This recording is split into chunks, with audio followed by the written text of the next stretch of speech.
Well, g'day and welcome to Drive Time here in Las Vegas, and a beautiful sunny day for us, and the weather is getting nice, and yeah, looking forward to it. But today, let's have a conversation about business and why most business people mess up their first business and what that looks like. You know, there's an old saying, we got top 7 reasons we're going to go through, but there's an old saying around business and money. And it basically goes like this: your first million is your hardest million. So why is your first million the hardest?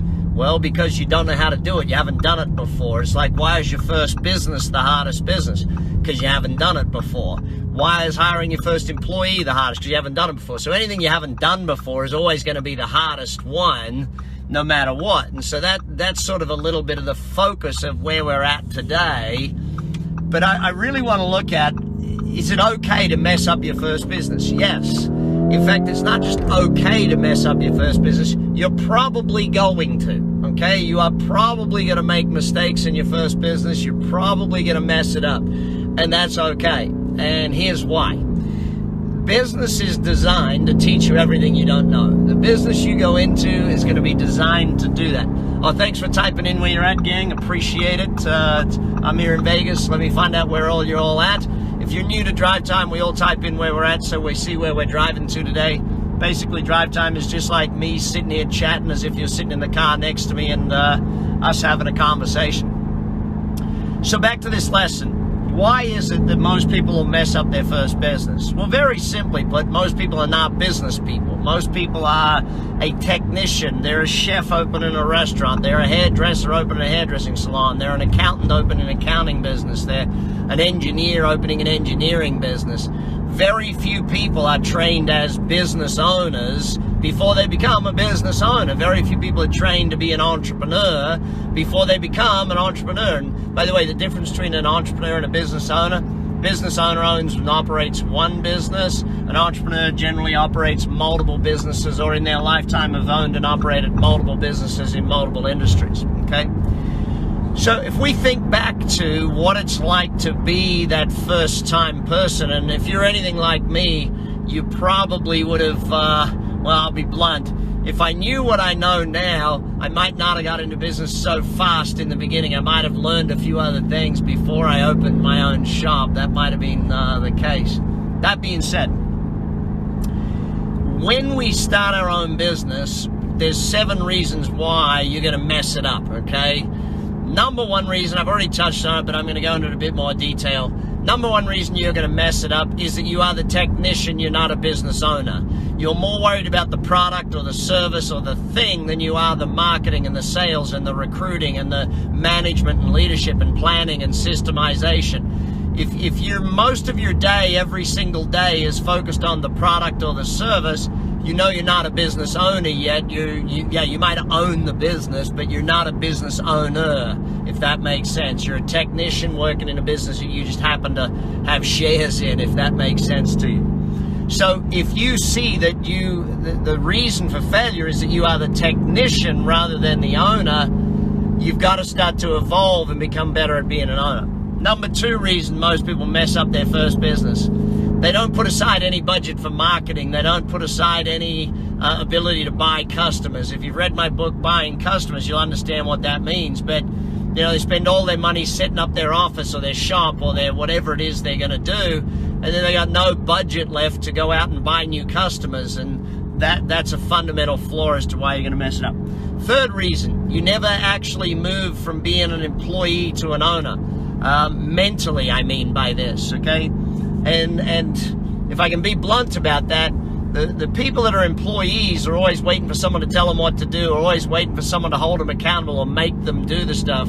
To become a business owner, you got to transition into that real full-on self-driven, you know, the buck stops with you. You know that. You get up, you do the work, you do what needs to be done to make it happen. And those who still stay in employee mentality, well, they never end up succeeding in their own business. And I see that about 60, 70, 80% of the time, where they just don't worry. You know, they're like, I don't know what to do. You know, I wonder what I should do. I don't know what to do. And that brings me to the 4th one, is that they never learn, okay? when you're a business owner, you got to learn everything. You got to learn sales, you got to learn marketing, you got to learn finance, you got to learn legals, you got to learn all of these different aspects behind it. That's just part and parcel of being the owner of the business. You've got to learn enough about everything to be good at everything. You don't have to be great at everything, but good so you can employ people who are great, okay? That's basically the fundamental reason why people mess it up. By the way, the 7th one's the most fun, so hang 5 for that one. The 5th reason you're probably going to mess up your first business is that you started it from scratch, okay? You started a business from day one. You're selling something you love. You're probably not priced right. You're probably selling it wrong, trying to undercut other people. When you start a business from scratch, it's different to buying a business. Let's say I wanted to go into, I don't know, pick a business. Let's say the restaurant business. Restaurant, that made me think of that. If you're going into the restaurant business, you are better off to go and buy a restaurant that's already set up, already in place, where they're just running it bad. They're just doing a bad job of running the thing, and you step in and you run it real well. You fix it, you change the things. You know, there's far more money to be made. And people are like, well, I can't afford to buy it. I got to start from scratch because I want to bootstrap my way through. Listen. Come to my masterclass. I teach people how to actually buy a business with no money down. That's an important thing to learn, how to buy a business where other people lend you the money to do it type thing. But anyway, it's a whole other story. But starting it from scratch is usually the longest, hardest, slowest way to get into a business and succeed. And you usually end up burned out before you even work out how are we selling the right product or service at the right price and all those sorts of things. Unless you're entering a very, very well-established industry where you already know all that sort of stuff, and it's pretty easy to come across. 6th reason why most people fail when they first get into business for themselves.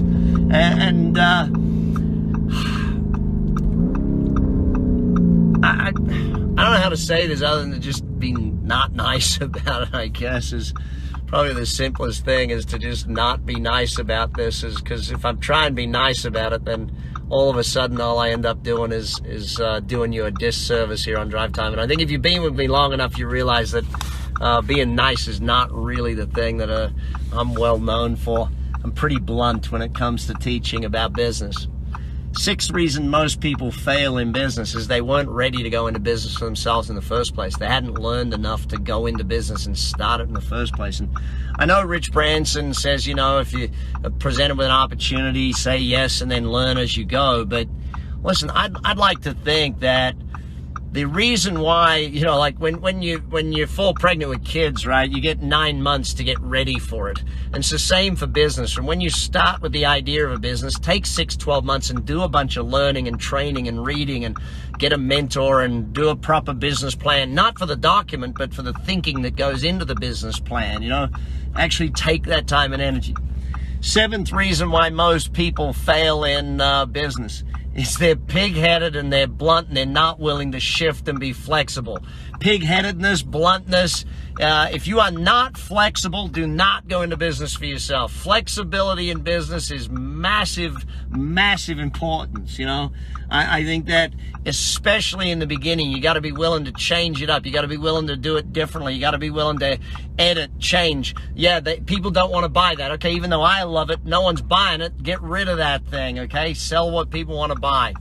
Anyway, I hope you've enjoyed Drive Time. If you're new to Drive Time, we all now type in our biggest lesson of the day. So type in your biggest lesson of the day. Some of you, I know you're brilliant. You give me a whole summary of what I just taught. Thank you for doing that. If you haven't typed in where you're at, make sure you do that too. Anyway, that's Drive Time for today. Look forward to chatting to you again tomorrow or the next day, whenever you get to be on when I'm around doing these things. Take care. Look forward to chatting soon.